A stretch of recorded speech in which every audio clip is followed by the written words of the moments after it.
so much trouble, apparently saw his shadow and predicted 6 more weeks of winter.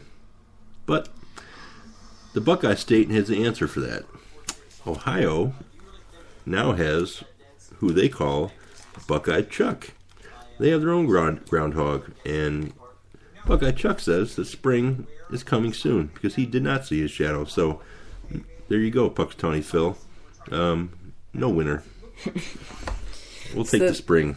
So I guess ultimately Ohio's groundhog is less experienced because we're actually due to get 2 to 3 more inches of snow tomorrow. So Buckeye, I think every state should have their own groundhog. And just see how that turns out. It's a myth. No one should believe it. Buckeye Chuck apparently lives in Marion County, Ohio, and this is so if you guys are interested in that story, you could look it up on the internet and read about it. All right, according to Fox News, in Houston, Texas, we have a problem. That's in the NASA update. Oh, okay. In Houston, Texas, a 6-year-old girl was kidnapped outside of her home while her mother was unloading groceries.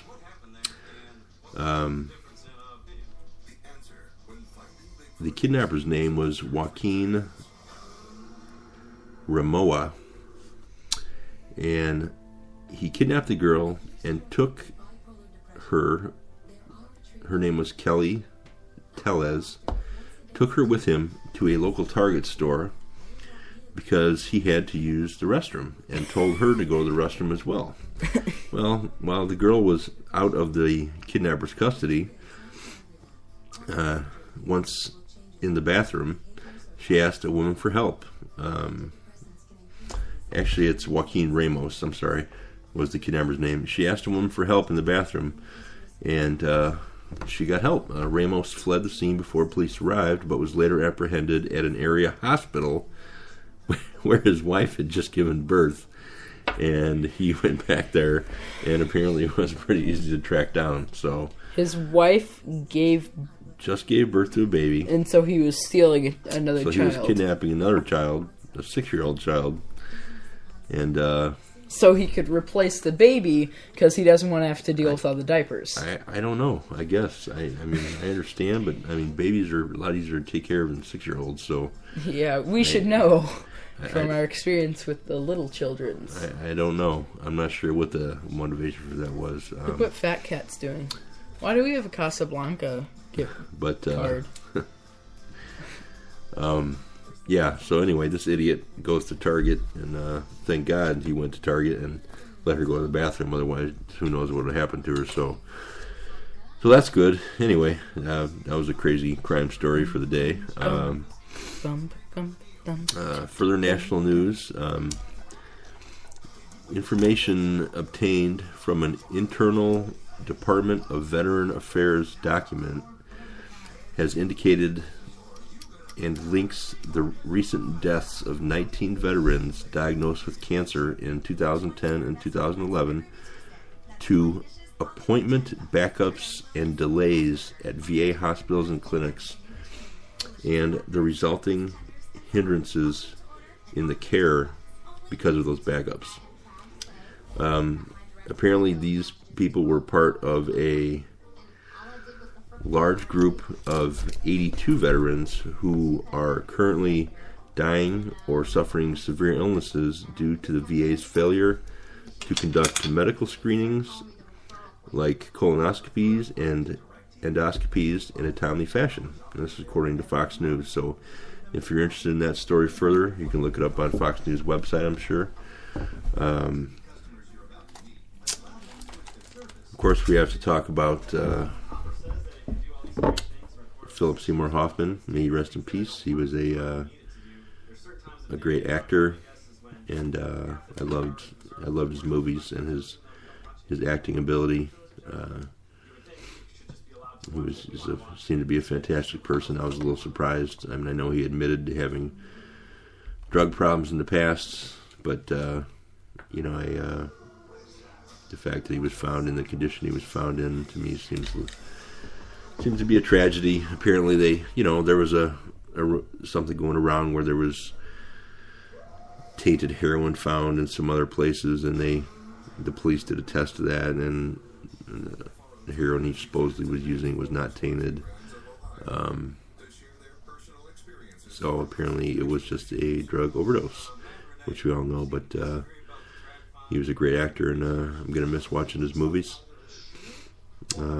Also, recently, I know the police reported that they discovered his journal or diary there at the scene, and they're reviewing it to see if they can shed any light on the events that took place and why he may have overdosed outside of the obvious reasons. They are keeping the information of the journal private, though, because it currently nothing found in it has entered the realm of where it would be required to be public knowledge yet. So I hope they don't release the information. That's his private journal, and they should probably keep it that way.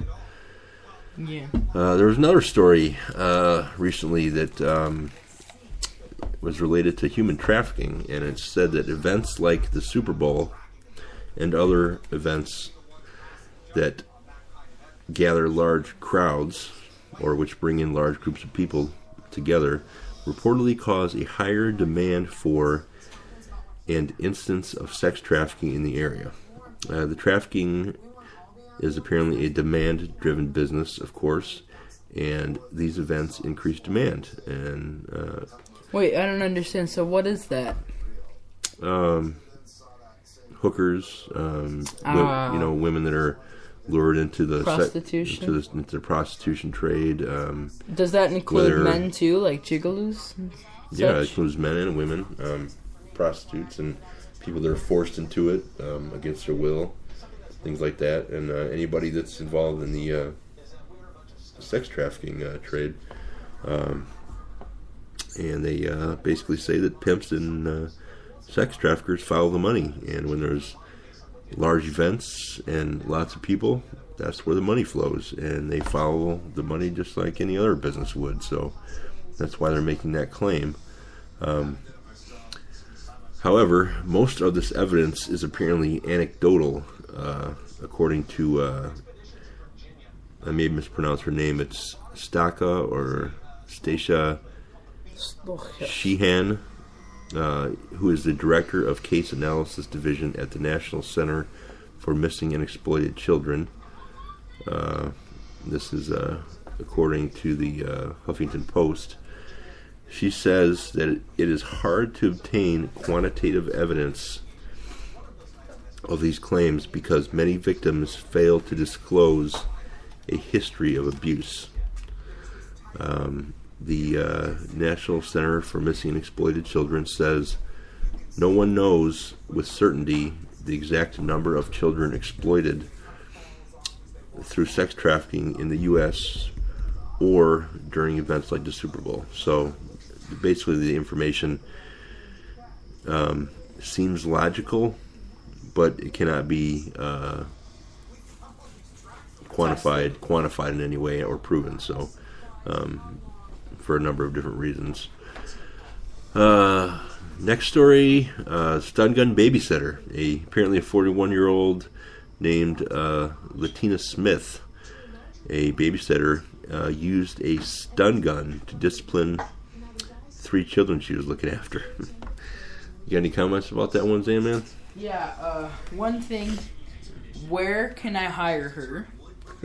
And second thing, I want to know how she got the stun gun.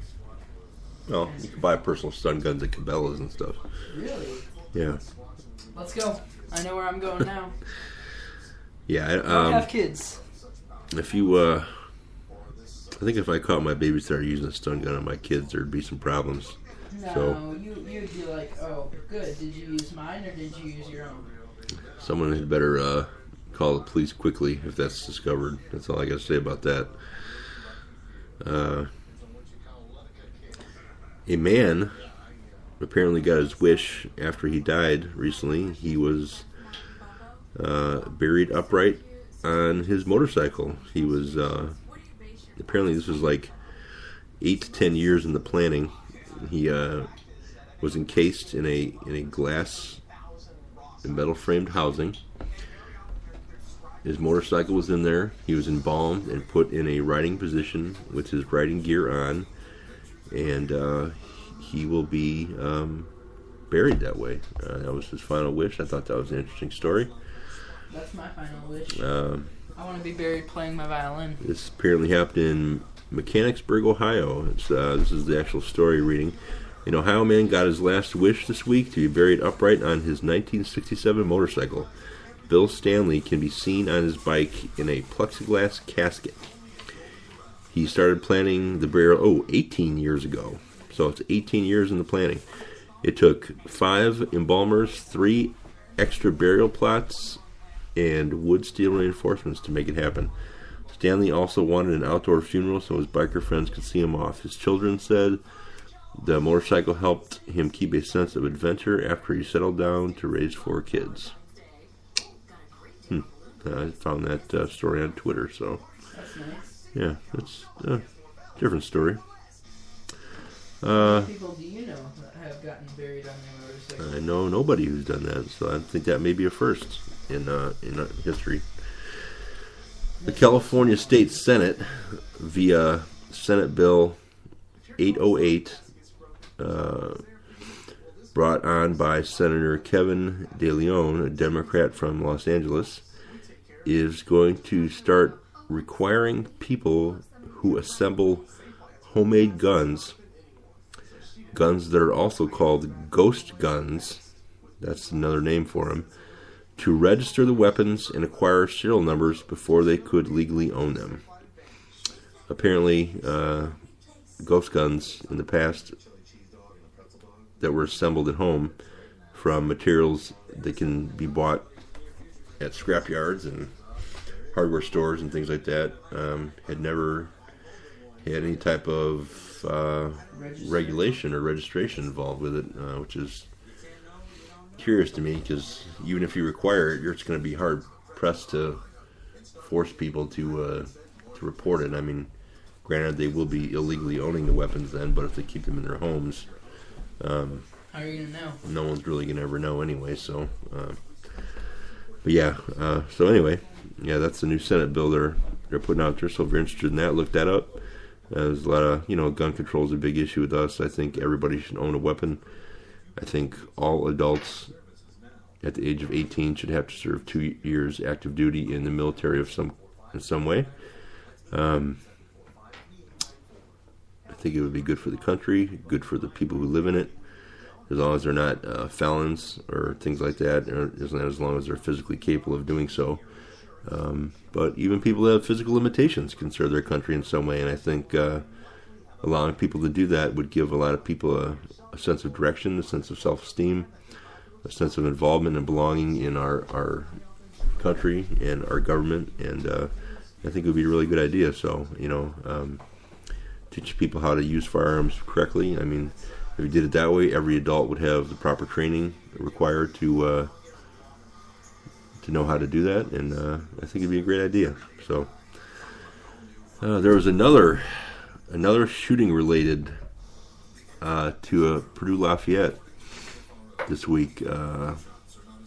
Marcia Gentry, age 51, a college of education professor, was shot by her soon-to-be ex-husband just before he killed himself and their dog. She did not die. She was listed in fair condition last Friday afternoon. Her husband, William Byers, age 64, or soon-to-be ex-husband, William Byers, is deceased along with the dog, but the professor survived, so that's good. But another shooting related to Purdue. Poor doggy. Purdue Lafayette. Yeah, I never understand that, why people kill the animals. It doesn't make a whole lot of sense. All right, we got another installment of the 5 craziest crimes of the week. Number 1, a cartel-style beheading in Wyoming. Duck hunters found a headless body with distinctive